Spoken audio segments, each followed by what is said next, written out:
Televidentes, radioescuchas, lectores de Enfoque TV, permítanme recordarles algo. Ustedes conocen a quien habla y es un privilegio el hecho de que ustedes me conozcan. Soy dura, a veces terriblemente crítico con quien lo merece, pero suelo también, apartándome de la costumbre periodística, reconocer los méritos de los ciudadanos cuando los tienen y cuando amerita. Con esta premisa quiero avisarles que voy a dialogar con un ciudadano de grandes méritos, de los pocos que teniendo esos méritos se juegan y se mojan el poncho en la vida pública. Estoy hablando del señor ingeniero Juan Zapata, exoficial de la Policía Nacional, un ingeniero en transporte y un hombre que en mi opinión debió haber ganado la prefectura de Pichincha. En otras y muy mejores manos estaría el gobierno de la provincia si no hubiera sido por los avatares planteados por ese, disculpe, fangoso código de la democracia, que entre paréntesis hay que reformarlo y urgente. Ingeniero Juan Zapata, Juan, le doy una muy cordial bienvenida y el primer favor que le pido es que no responda nada de lo que acabo de decir. Usted no me debe nada. He sido objetivo. ¿Cómo está usted, Juan? Muchísimas gracias, Marcelo. Siempre es un honor conversar con usted, así es que un gusto poder responder a las inquietudes que usted tenga y sobre todo hacer un diálogo como siempre lo hemos hecho, con respeto, con altura y sobre todo pensando en la gente, ¿no? Juan Zapata, usted tiene una ingeniería en Chile, ingeniería en transporte, con un nivel académico y una exigencia realmente muy ardua, y se graduó entre las primeras antigüedades, tengo entendido, y conocimiento. Cuénteme, antes de entrar en su vida policial, que quiero que en breves palabras se refiera a ella, ¿cuál es su experiencia en Chile, en la universidad chilena, que le otorgó a usted la ingeniería en transporte? Bueno, primeramente fue una experiencia bastante sui generis, porque, claro, yo estudié químico-biólogo en el colegio. ¿En qué colegio estuvo? Yo estudié jesuita en el Colegio San Felipe Neri. Ah, caramba, ¿no? Eso es una garantía de gran nivel. Es una garantía de vida. Yo creo que la formación jesuita es muy, muy importante.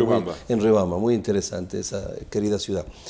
Y, claro, cuando voy a la escuela de policía estudiamos Derecho y Leyes, ¿no? Y procedimientos policiales. Nada que ver con una ingeniería civil, porque lo nuestro es ingeniería civil en tránsito y transporte. Porque encima es abogado. No era muy compatible. Entonces, claro, cuando llegamos a Chile, y es un cambio de vida de 180 grados, los números, las matemáticas, el cálculo, el dibujo, la ingeniería, las ecuaciones diferenciales y todo lo que eso conlleva. Y la complejidad del transporte. Y la complejidad, exactamente. Claro, Santiago 4 veces Quito, una ciudad enorme y todo lo demás, con los cambios. Imagínense que yo salía, Marcelo, de Portoviejo, que teníamos climas bastante elevados, y llegué al invierno chileno del 96, que es uno de los inviernos más duros que tuvimos, que inclusive llegaron las temperaturas a 6 y 7 bajo cero. Entonces, claro, desde el evento en sí, de ese cambio del clima, un golpe psicológico, ¿no? Un golpe psicológico, a irme a sentar en una cátedra que definitivamente no lo habíamos visto y no era mucho mi fuerte hasta ese momento. Entonces yo entendí que todo es para gente normal. Cuando le ponemos alma, corazón y vida, las cosas se dan. Y tuve la suerte de graduarme después de 6 años de estudio de ingeniero en tránsito, que es una de las pocas países que nos da esta ingeniería al nivel que se lo toma. Así que para mí Chile es un país que le quiero muchísimo, es mi segunda patria, me dio cosas buenas, me quitó también. Nuestro aliado histórico. Nuestro aliado histórico, así que para mí cuando yo hablo de Chile se me mueve el corazoncito, porque a más de los 6 años pues hice unas amistades muy lindas.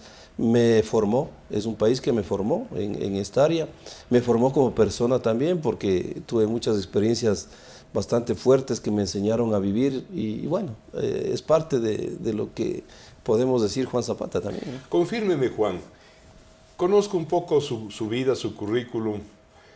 Entraron a esa escolaridad de Ingeniería de Transporte y Movilidad en Chile 47 y se graduaron 7. Así mismo es.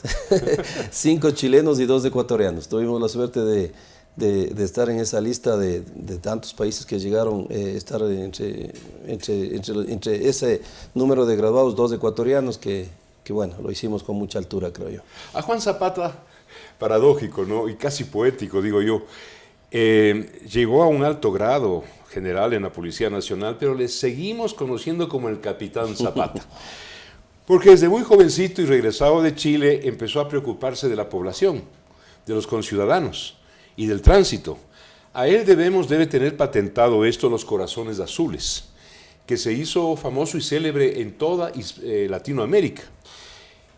Con este antecedente le quiero preguntar, ¿por qué se produce su salto, Juan, de ingeniero de transporte, movilidad y tránsito a los temas de seguridad, en los que usted está ahora en el 911? Claro, bueno, efectivamente, cuando yo vengo graduado de Chile, digamos, mi trabajo en sí no era la seguridad vial. Yo tenía que estar a cargo de lo que son los estudios de ingeniería. Acuérdese que la Dirección de Tránsito en ese momento manejaba todo el tránsito del país. La planificación. Exacto, la planificación, la regulación y el control.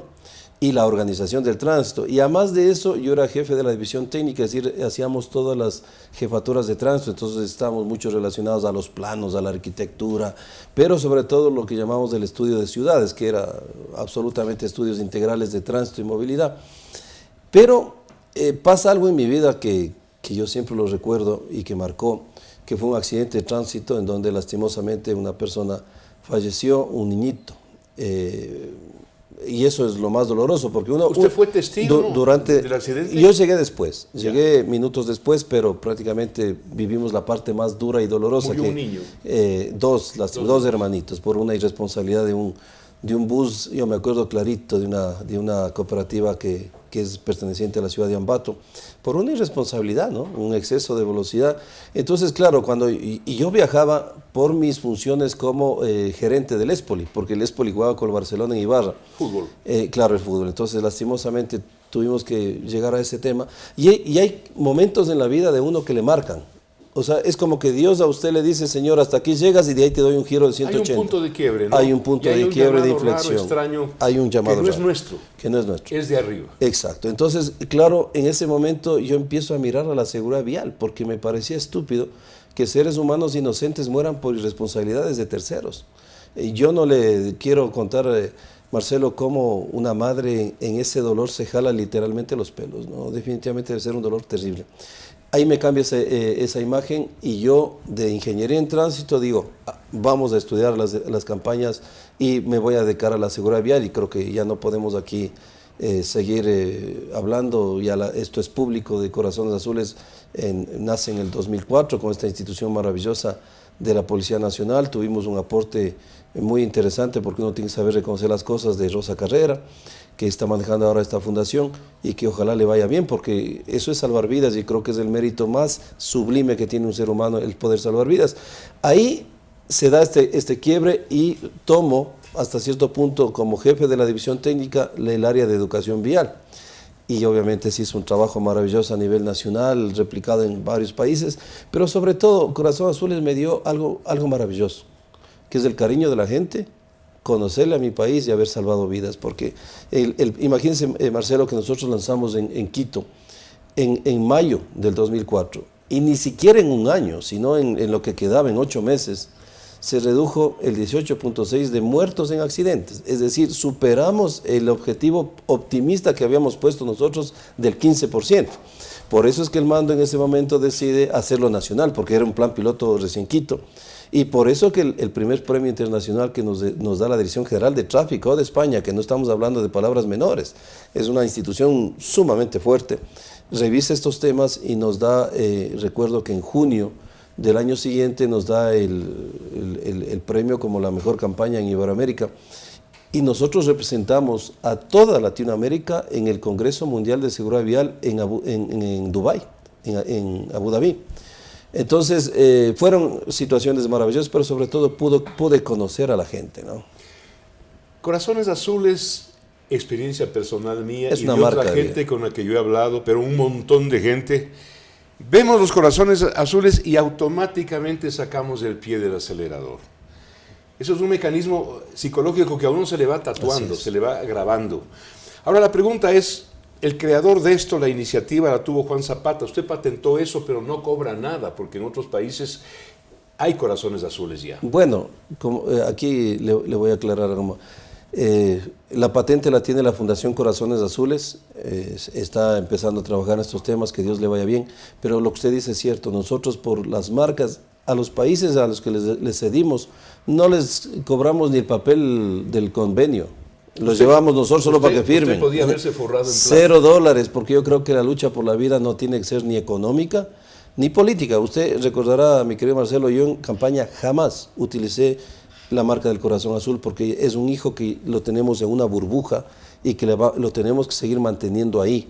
Lo conocemos. No tiene que salirse a esos ámbitos, entonces peor decir al contrario, nosotros creo que pusimos en vez de recibir, porque la lucha por la vida tiene que ser así. No, ni siquiera tiene que haber patente, yo creo que todos debemos entrar en esta lucha por la vida, porque es un problema que tiene el país latente, que mueren tantas familias. Yo les decía, si nosotros ponemos a 10 personas por cada fallecido, papá, mamá, hijos directamente involucrados, llenamos el Estadio Olímpico Atahualpa, inclusive con la cancha de víctimas de accidentes. Una estadística trágica la de Juan Zapata, ¿no? Vuelvo a decir, y no tengo ningún pelo en la lengua, ninguna limitación para decir lo siguiente. Miren ustedes cómo de equivocado estuvo ese 19-20% que envió a la prefectura de Pichincha, al gobierno de la provincia, a alguien absolutamente equivocado. Y miren lo que se perdió la provincia cuando no está como prefecto Juan Zapata. Ahora bien, pero Dios es... El gobierno nacional, Exacto. el gobierno nacional y la ciudadanía, fundamentalmente el hombre común, la sociedad civil, deben sentirse evidentemente ufanos de que usted está ahora en el 911. En la segunda parte de nuestro diálogo, Juan, vamos a conversar de esta labor preventiva, que es realmente un valor internacional, el 911. ¿Qué es lo que tiene? ¿Cómo está operando? ¿Cómo está manejando? ¿Cuáles son los déficits? ¿Qué faltaría por hacer? Encantado. Volvemos enseguida. Sigan con nosotros.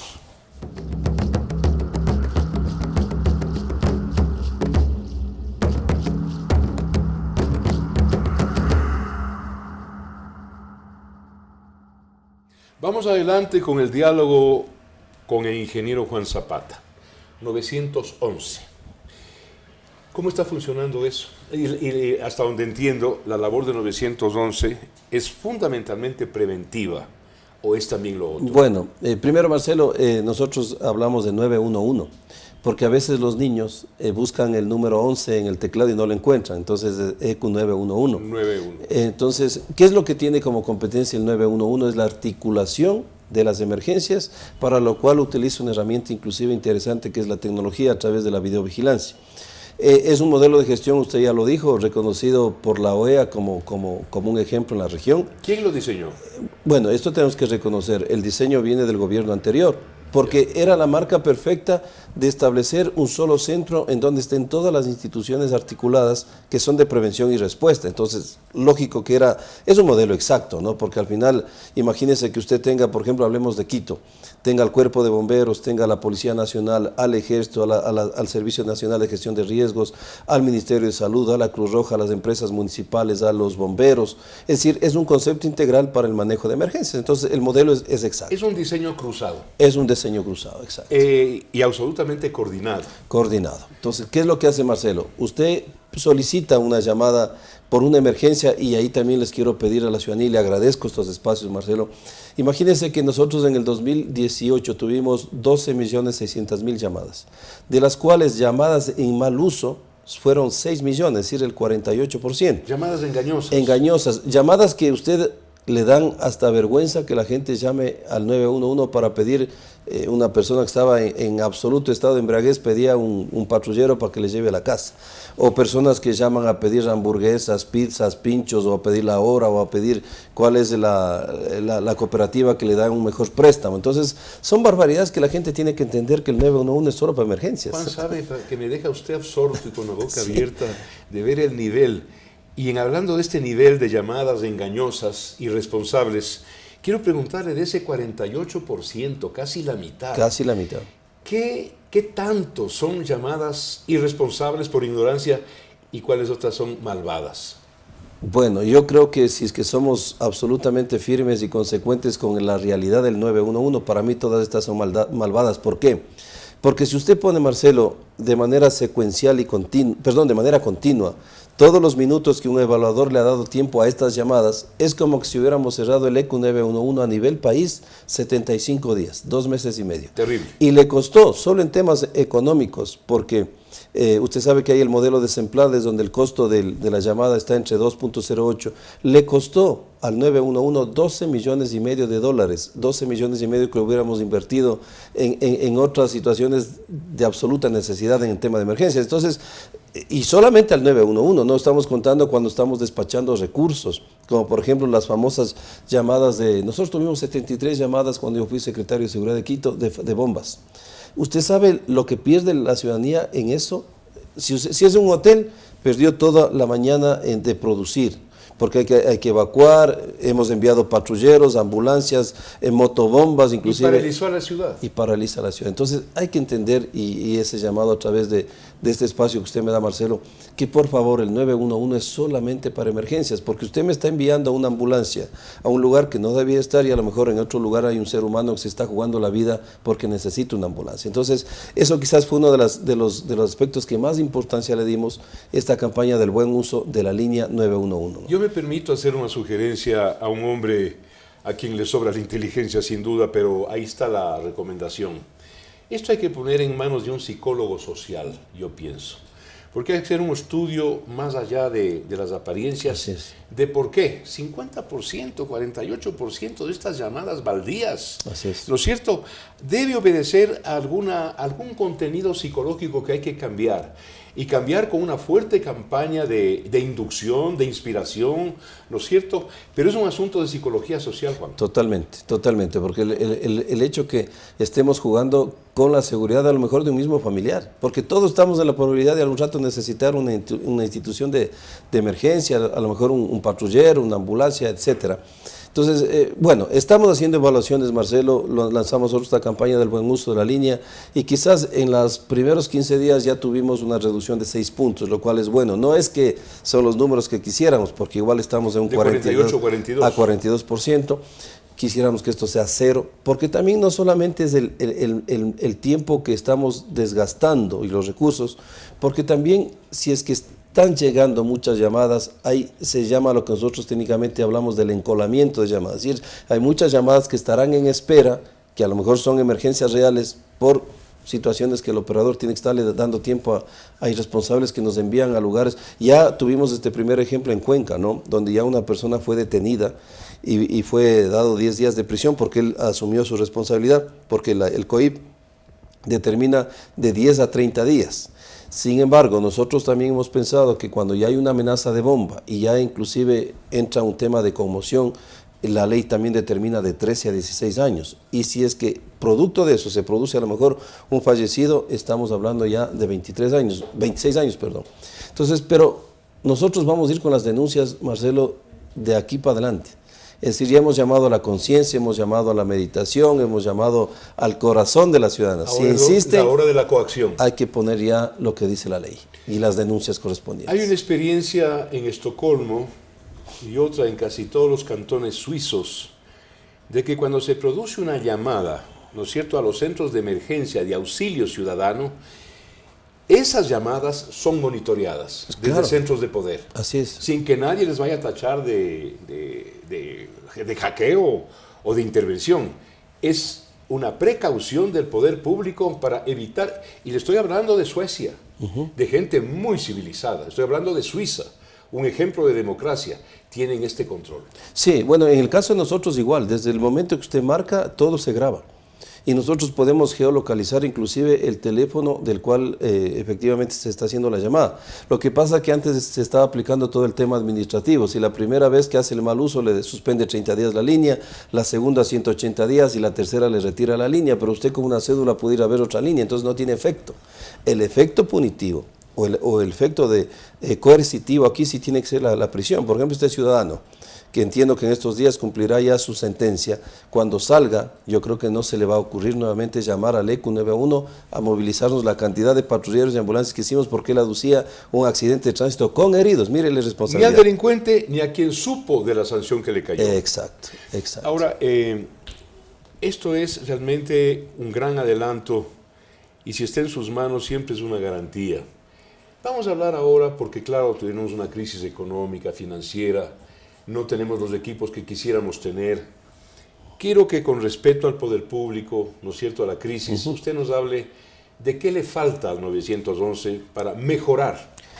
Bueno, mire, quizás la crisis efectivamente está ahí, pero nosotros tenemos una suerte. Ya el Comité Interinstitucional nos ha autorizado a generar esta modernización, que es más que una repotenciación, y eso es una buena noticia para el país. Nosotros ya hemos empezado los trámites legales y obviamente administrativos con la finalidad de cambiarle todo el sistema, porque obviamente ya 4 años estamos atrasados en el tema sabe que la tecnología cambia de hoy a mañana, o de hoy a más luego.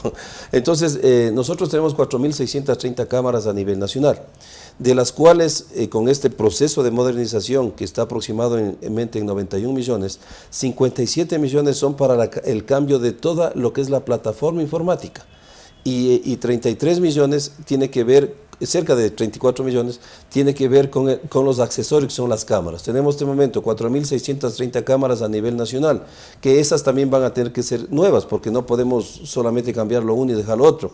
Más 1.125 cámaras que se van a incorporar, de las cuales 480 tienen ya lo que es identificación facial, es decir, ya se puede generar este tema de identificación no solamente facial, corporal, sino inclusive de objetos.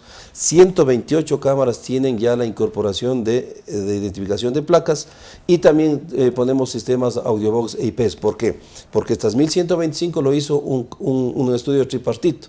El Ministerio de Gobierno, lógico, la policía es la que tiene georreferenciada el delito, entonces ahí tienen que estar las cámaras. Migración nos dice dónde tienen que estar las cámaras de identificación en puertos y aeropuertos. Secretaría de Riesgos nos dice dónde tenemos problemas naturales y antrópicos, porque Ecuador es usted sabe que tenemos multiamenaza.